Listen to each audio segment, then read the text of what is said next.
In this video, I've scoured through everything that I could personally find that I know is going to be there in 2025, so let's not waste any time and jump into exactly what is going to happen in AI. One of the first things that is going to happen is, of course, agents. Now, with agents, one of the biggest companies in the world in terms of AI is OpenAI, and they are going to launch an AI agent in 2025 called an operator agent. And this is going to be an agent that can use a computer to take actions on a person's behalf, such as writing code, booking travel, according to people familiar with the matter. This is something that was leaked via The Information, which is a very reputable source in AI, so it's quite likely that we will get this in 2025. So now that we know OpenAI is going to produce this agent, we do know that this is going to be something that is probably of a high quality. Many of the companies have already rushed out their AI agents, but OpenAI is likely waiting on something that will blow us away.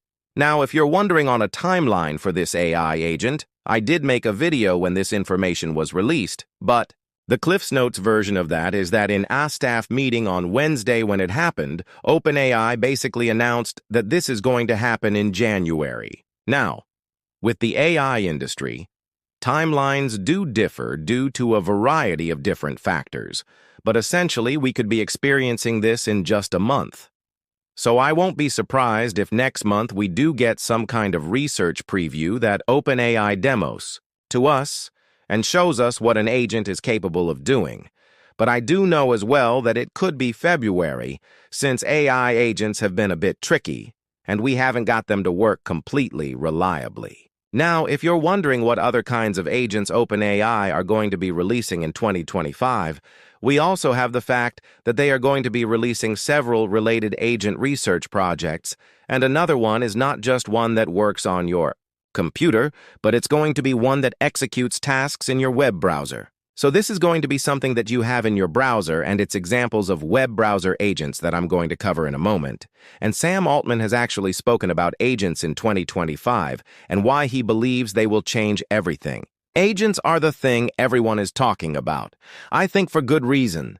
You know, this idea that you can give an AI system a pretty complicated task, like a kind of task you give to a very smart human that takes a while to go off and do and use a bunch of tools and create something of value. That's the kind of thing I'd expect next year. And that's like a huge deal. We talk about that like, oh, you know, this thing is going to happen. But that's like that. If that works as well as we hope it does, that can really transform things. Now, he actually also gives us a very interesting demo, not really demo, but more of the sort of example that we're going to be getting with agents in this extended talk on his channel. Maybe I can give the following example when people talk about an AI agent acting on their behalf. The main example they seem to give fairly consistent is, oh, you can ask the agent to go book you a restaurant reservation. And either it can use OpenTable or it can call the restaurant or whatever. And, it's okay, sure, that's like a mildly annoying thing to have to do. And it maybe saves you some work. One of the things that I think is interesting is a world where you can just do things that you wouldn't or couldn't do as a human. So what if instead of calling one restaurant to make a reservation, my agent would call me 300 and figure out which one had the best food form or some special thing available or whatever. And then you would say, well, that's really annoying if your agent is calling 300 restaurants. But if it's an agent answering each of those 300 places, then no problem. And it can be this massively parallel thing that a human can't do. So that's a trivial example, but there are these limitations to human bandwidth that maybe these agents won't have. The category I think that was more interesting is not the one that people normally talk about, where you have this thing calling restaurants for you. But something that's more aerially smart senior coworker. Where you can collaborate on a project with, and the agent can go do a 2-day task or 2-week tasks really well, and, ping you at when it has questions, but come back to you with a great work. Now, if you want to know about that voice agent that he was actually talking about, they actually did a very short demo.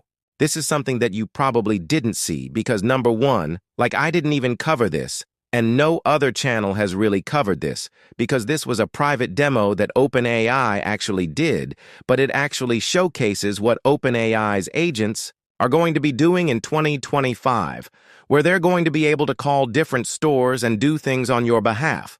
So you can see right here, you can say, "Hey, can you call these stores?" And this assistant is going to be able to do many different things for you. Okay? Calling now. "Hello, is this a tech store in La Défense? My name is Ada, and I'm calling on behalf of a customer." "Yes, that's a tech store in La Défense. How can I help you?" "Great.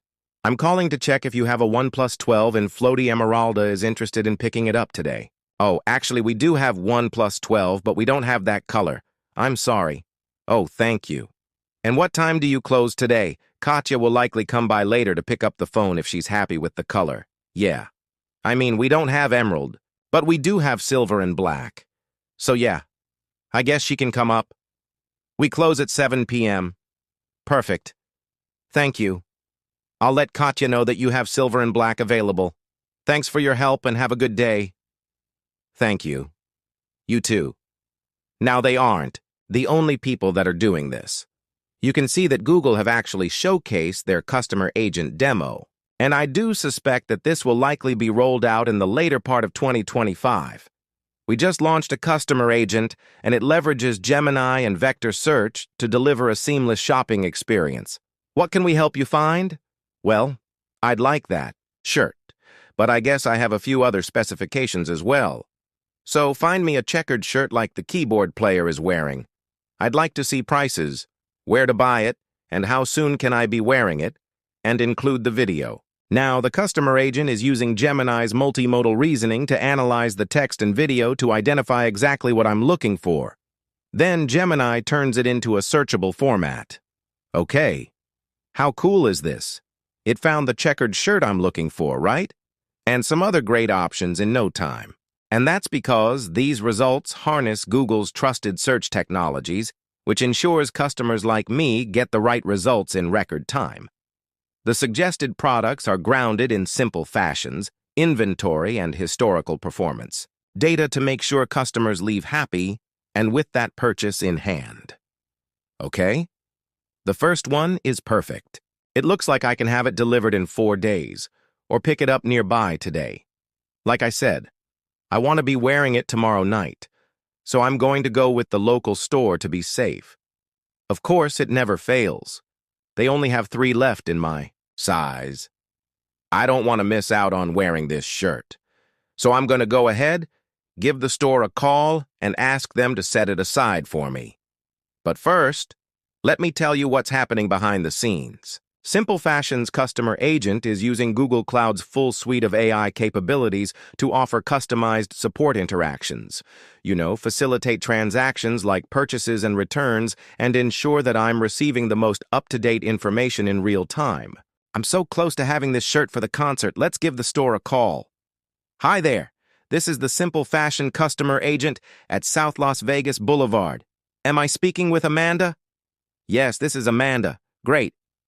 Thanks for reaching out, Amanda. I see you had a session on another device.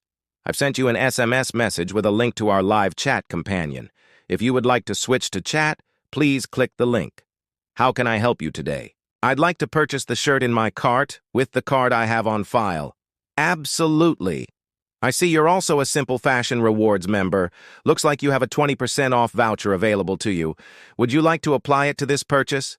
Yes, please. That would be great. The shirt you're purchasing goes well with these items, also available for pickup in your preferred size. Would any of these be interesting to you? Absolutely. Please add the white shirt and the boots to my cart. Great. Your total is $203.73. Okay to proceed with the card on file? Yes. Your purchase is confirmed. Do you need anything else today? No, I'm all set. Thank you. Incredible. So when we actually take a look at browser agents, Google actually did release this thing called the Research in Research, and this is just something that's absolutely insane. People are still sleeping on this incredible AI tool. This is called Gemini Deep Research, Essentially, it allows an AI agent to browse millions of different websites for you and create a full entire research report. This is something that I've been using every single day, and it is something that is incredibly underrated. But I do suspect that in the future, research is going to be done by AI agents that are able to browse millions of different websites, and then you're going to come back to your computer and you get a ton of information that you can easily sift through or just simply sort via whatever it is you do want. So this is something that I'm currently using. Now, if you do want to know exactly the kinds of AI agents that are going to be there, and the other kinds of AI agents, Google released something called Project Mariner. Now, Project Mariner is essentially a prototype experiment, and in this video, you're going to be able to see exactly what that does because it's just absolutely insane. Basically, you have a one-click tool. It says Project Mariner, and you can basically do a variety of different tasks in your browser. So I'll let Google take it away for the next 2 minutes, and then we can get on to the next point. Today, I want to tell you about Project Mariner. It's a research prototype exploring the future of human-agent interaction, and it's built on Gemini 2.0. Like with all new technology, it's important for us to build this responsibly, which is why we're starting small. We'll be getting feedback from a group of trusted testers and using their experiences to really shape how Project Mariner evolves. Let me show you how it works. So Project Mariner works in the browser as an experimental Chrome extension. I'm going to start by entering a prompt. Here, I have a list of outdoor companies listed in Google Sheets, and I want to find their contact information. So I'll ask the agent to take this list of companies, then find their websites and look up a contact email I can use to reach them. This is a simplified example of a tedious, multi-step task that someone could encounter at work. Now the agent has read the Google Sheet and knows the company names. It then starts by searching Google for benchmark climbing, and now it's going to click into the website. You can see how this research prototype only works in your active tab. It doesn't work in the background. Once it finds the email address, it remembers it and moves on to the next company. At any point in this process, you can stop the agent or hit pause. What's cool is that you can actually see the agent's reasoning in the user interface so that you can better understand what it is doing. And it will do the same thing for the next 2 companies, navigating your browser, clicking links, scrolling, and recording information as it goes. You're seeing an early-stage research prototype, so we sped this up for demo purposes. We're working with trusted testers to make it faster and smoother, and it's so important to keep a human in the loop. After the 4th website, the agent has completed its task, listing out the email addresses for me to use. And there you have it. We're really just scratching the surface of what's possible when you bring Agentic AI to computers, and we're really excited to see where this goes next. Now, there was also this very interesting demo that there wasn't too much revealed about, but this was the Runner H agent. So this is the kind of agent that can scan the web and do a variety of different tasks for you. This is a really interesting AI agent because it is currently state-of-the-art in terms of the things that it can do. So I will be very intrigued to see how the other labs manage to outperform this current AI agent because they did just come out of stealth and just drop a bomb. And you can currently sign up for the waitlist, which I currently have. So I'm going to be pretty excited to see if this manages to compete with any of the competing labs. I do want to see if it manages to use some of the proprietary models. It currently, according to my research, has used, I think, a 2B model and a 3B model. So it's going to be super fascinating to see how they manage to execute on this, and they can scan the website and just do a billion different things. So internet users are going to get really powerful. For example, another thing that I think is going to be doing really well is this kind of workflow agent. So these kinds of workflow agents are essentially where you connect a different number of apps together. And this one is one that I built to be able to actually get business details.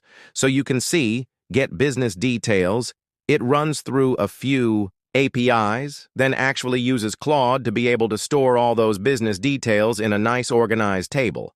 And this is basically something that I'm building for my community because someone wanted to have an automated way to actually get leads, such as websites. And of course, they wanted all the contact info to be able to be automated.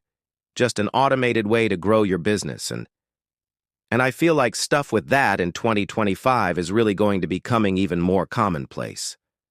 Of course, if you want something like that, don't forget to check out the agent workflow section of my community. This is where you can see I've got ready-to-use agent workflows, automate your income streams, and of course, scale your business. Then, of course, what we do have is physical AI. Now, physical AI will be one of the biggest themes for 2025, and this is because many different companies are going to be really pushing the boundaries of what it comes to when they are going to be making these robots superhuman-like and realistic. The reason being, there are a variety of different advances that now make it easier to develop humanoid robots, in the sense that you can make them a lot more realistic. There's a lot more environments that you can test things in.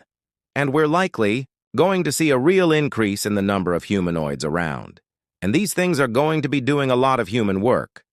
Now, if you're wondering what I'm talking about, if you aren't familiar with the Boston Dynamics demo, this was something that I don't want to say it broke the internet, but I don't think people really truly realize what this meant for society. I've already seen several companies and countries having their humanoid robots, but this was one of the first ones where we actually got to see a fully humanoid robot that was basically doing something autonomously. And not only was it doing things autonomously, it was even sometimes making its own mistakes and then correcting its own mistakes and being able to continue. Now, this is, of course, what many companies are trying to do. Companies like Tesla and Figure, these companies are really trying to ensure that they can, expand the workforce by building automated workers.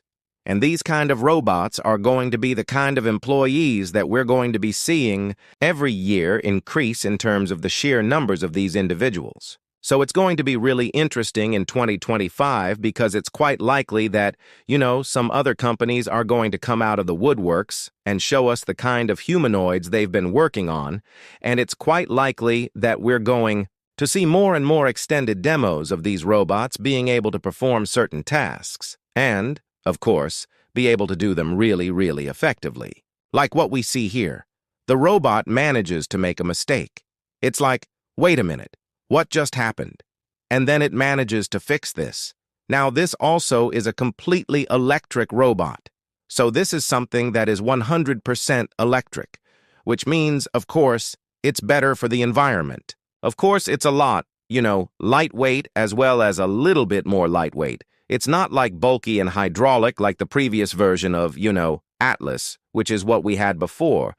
But something like this is going to be super interesting because I think once we start to get, a sheer scale of these robots that are able to do a lot of human tasks, it's going to really start to boost the economy. And I think certain things will change. Now, I think we won't probably get like robots that are going to be completely working in factories. I mean, there's definitely going to be some that are working in factories, but I don't think the full scale comes to the later years. But I will expect some really impressive demos. And one of the companies that managed to do something really incredible was this company right here. Of course, you've got 1X Robotics. They've been able to make this robot that is remarkably effective at doing human-like motions. It's really smooth. It's really effective. This is something that is really cool that a lot of people have seen. We've seen them testing their robots, and we do know that some major updates are coming in 2025. And this robot AI startup, Physical Intelligence, actually raised $400 million from Bezos and OpenAI. And that was because they built this first foundation model for robotics that is essentially called Pi Zero. And this is where they have a generalist policy that is able to do things autonomously. So these robots just literally take two arms, and they're able to do a variety of different things completely autonomously, which is pretty crazy. When we take a look at what it's able to do, it's able to fold clothes. It's able to pack a cardboard box. It's literally able to do a variety of different things that are really incredible. And honestly, looking at it, you wouldn't think that this is autonomous. You would think this is teleoperated. But no, this is just a generalist policy that is simply literally automating this completely autonomous. So previously, When people were saying, this demo is not autonomous, it's not autonomous, why do we even care? Well, this is actually autonomous. So this is something that you should probably be paying attention to because it's like, this is where the real innovation is coming from and where things are really starting to change. So this is one of those things where I think most people, like I said before, aren't paying attention to, need to be paying attention to, and it's quite likely that future iterations of their generalist policy, like Pi 2, Pi 3, are going to be rapid improvements. And when I watched this entire video on it, I was quite surprised that this was the first time that we'd seen this. And the video I don't even think it got like more than 20,000 views. But I think, later on in the year, we start to see more robotics demos because their policies actually do generalize to other robots, which is what we've seen with other robots. So I might include some of those demos here, but it's quite likely that, robots are going to get a huge boost. Now that's also because of Genesis, which is that robot simulator thing, which essentially it manages to map reality, not actual reality, but I guess you could say it simulates reality. And because it can simulate reality really accurately, that means that it's able to literally be able to be trained in that simulated reality. And then when it's actually imported into the real world, that means that it's going to be able to perform a lot more effectively. So that is why I think this Genesis thing is going to speed up everything by tenfold. And that is why I think that in 2025, we're going to have tons of robotic demos that are just super surprising that are probably going to blow some people's minds. We've already seen robots walk really effectively. We've already seen robots be able to be completely autonomous and do tasks that humans would already do. So it wouldn't be surprising if, of course, now we do get those demos that are going to be very effective. And here we have the head of Microsoft AI actually talking about how we are going to be getting infinite memory, which is essentially where these models that we do have are essentially now never going to forget anything. And this brings up the very interesting debate. If a model, if an LLM, if an AI system never forgets anything you tell it, why would you switch to another AI system? So I think companies are rushing to get out this, unlimited memory kind of thing. And it's going to be really important. But he literally says here that this will come online in 2025. Memory is the critical piece because today, every time you go to your AI, you have a new session and it has a little bit of memory for what you talked about last time, or maybe the time before. But because it doesn't remember the session 5 times ago or 10 times ago, it's quite a frustrating experience to people because you don't go and invest deeply and really share a lot and really, look to build on what you've talked about previously because it's going to forget. So you sort of tap out after a while, and it turns, into a shallower experience. But we have prototypes that we've been working on that have near infinite memory. And so it just doesn't forget, which is truly transformative. I mean, you talk about inflection points. Memory is clearly an inflection point because it means that it's worth you investing the time. Because everything that you say to it, you're going to get back in a useful way in the future.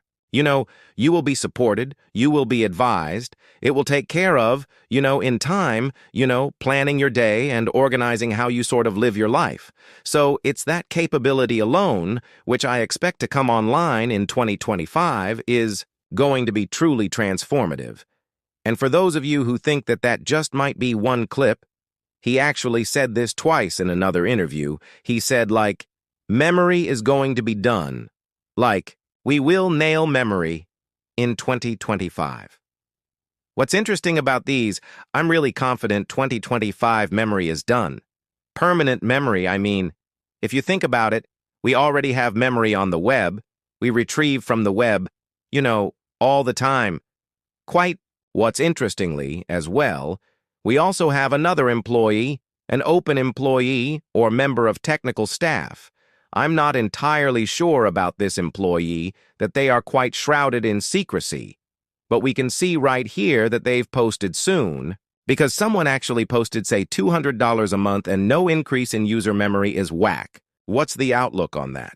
And you can see here he says soon, we're going to have infinite memory with this infinite icon right here.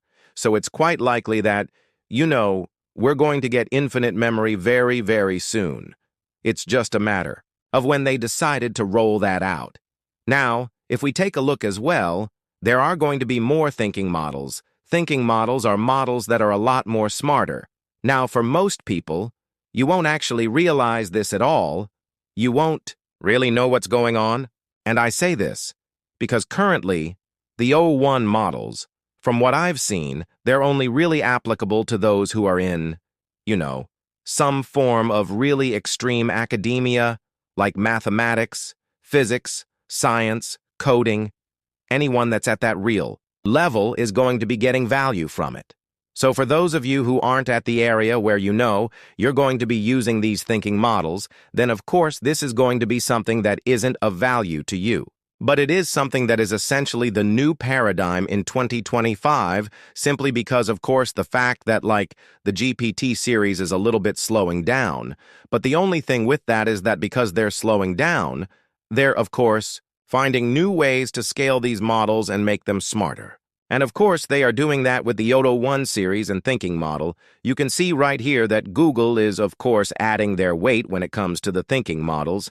They are deciding to introduce Gemini 2.0 Flash Thinking, an experimental model that explicitly shows its thoughts. And this is something that is really cool, because it's something that is a little bit smarter than the other models, because essentially, rather than just responding instantly, it thinks through its problems, then searches through them, and then comes up with a response. Now, I actually did test this myself, and I decided to ask the model how to solve the Riemann hypothesis in 2025. Give a hypothetical. Of course, I don't think it's going to be able to do that in 2025. But you can see if you open it up, you're going to be able to see exactly what the model is thinking and how it got to its response. Now, I personally think that in 2025, this is going to be valuable, because sometimes when you input a prompt and you see that the model makes a mistake, you can kind of look back at the steps and trace where it made a mistake with your response in the output, which is, of course, really useful, but I think something like that is going to be super, super valuable. Now, when we actually also do take a look at how the faster iteration cycles are going to come, we also do need to look at the fact that there are going to be an incredible level of progress. So you can see right here that this person at OpenAI talks about how O3 is very performant, and the progress from O1 to O3 was only 3 months, meaning that from O1 to the O2, which is essentially their second iteration of the model, they only had 3 months of time, which shows you how fast the progress is going to be, and the new paradigm of chain of thought to scale inference compute, which is way faster than pre-training paradigm of a new model every 1 to 2 years. So previously, they would have to, do that thing where they spent so much time pre-training, so much time gathering data, so much time annotating the data, of course, then, of course, fine-tuning it to specific to class and domain, and now all of that just takes 3 months. Because they are no longer doing that anymore, and this is a simply faster way to scale. And this is all explained here. We actually see models improve faster in the next 6 months to a year than we saw them improve in the last year, because there's this new axis of synthetic data generation, and the amount of compute we can throw at it is we're still right here in the scaling law, right? We're not here. We haven't pushed it to billions of dollars spent on synthetic data generation, functional verification, reasoning, training. We've only spent millions, tens of millions of dollars, right? So what happens when we scale that up? So there is a new axis of spending money, and then there's, of course, test time compute as well, i.e. spending time at inference to get better and better. So it's possible, and in fact, many people at these labs believe that the next year of gains or the next 6 months of gains will be faster because they've unlocked this new axis through a new methodology, right? And it's still scale, right? Because this requires stupendous amounts of compute. You're generating so much more data than exists on the web, and then you're throwing away most of it, but you're generating so much data that you have to run the model constantly. And you can see the previous state of the art when we look at the benchmark, that is frontier math. You can see Epoch AI on frontier math is at 2%. And then we can see that the second iteration of the model, and I know it says 001 to 03, and that might confuse some people thinking that, R01 is the first model, 03 is the third model. It's just a naming thing. 03 is actually the second model, which of course is confusing, but just trust me, you can see right here that this is where we actually get that result from. And I think that this is something that is really, really interesting, because this model was able to get 25% on a test that it hadn't really seen before, which is one of the first times that we have seen that.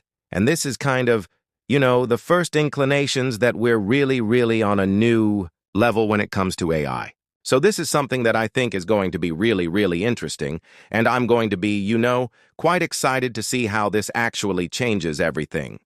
Now, of course, as well, I do think that this is going to happen, AI movies. Previously, we've seen some incredible progress in terms of the rate of production, in terms of the quality of video clips from AI models. This clip right here, this is from Jason Zahata. This was absolutely incredible. Every shot was done by a text-to-video with Google VO2. If you haven't seen VO2, it's honestly incredible. This guy basically made an AI short film. He generated a bunch of different clips, stitched them together. Of course, he choreographed this short film, but I want to, talk about how good this is in terms of comparing it to previous AI models. And we do know that, this is just the best that you can get right now. And as the old saying goes in AI, this is the worst it will ever be. So if this is the worst AI video will ever be, we can imagine what it's going to look like at the end of 2025, when there are going to be vast amounts of improvements. It's quite likely that we're going to get, 1080p, 4K resolution, a lot of more consistency, things not morphing at all. I mean, right now it just looks absolutely incredible. And the quality probably doesn't even look that good because I've downloaded this clip. So, when you watch the original, which is linked in the description, you're going to see just how good this thing really, really is. So that is something that you need to check out as well. Now, of course, as well, there is going to be AI hardware. So in late 2025, I do think we're going to get an explosion in AI hardware. That's of course, because if agents manage to work, then AI hardware will manage to work. And essentially with that, what we do have is a situation where, we've already seen that Jony Ive has confirmed that he's working on a new device with OpenAI. You can see that the confirmation comes in major New York Times profile about what I've been up to since leaving Apple. So one of the key designers of Apple has actually left and has gone to make something himself. But of course, now you can see that with that actually now means that, he's working at OpenAI. And of course, he's building some kind of AI product. So I will be intrigued to see exactly what kind of thing he is doing. And of course, since he's working with OpenAI, it's going to be some kind of physical AI product, whatever it is, whatever product it is that they are working on. So this is going to be something that essentially takes off when we have the agents worked out. I'm not entirely sure how long it's going to take to get agents really running smoothly. There are a few kinks that, some of them did say could take until 2036, but I do know that it is quite likely that we will get AI hardware products. And that is not just because of OpenAI. But of course, as well, we've seen that Amazon's new Alexa voice assistant will use Cloud AI. Now, currently, we haven't had any major updates just yet. But when this thing does come out, it is quite likely that we will get a situation on our hands where we will have a model that is rather effective. Okay.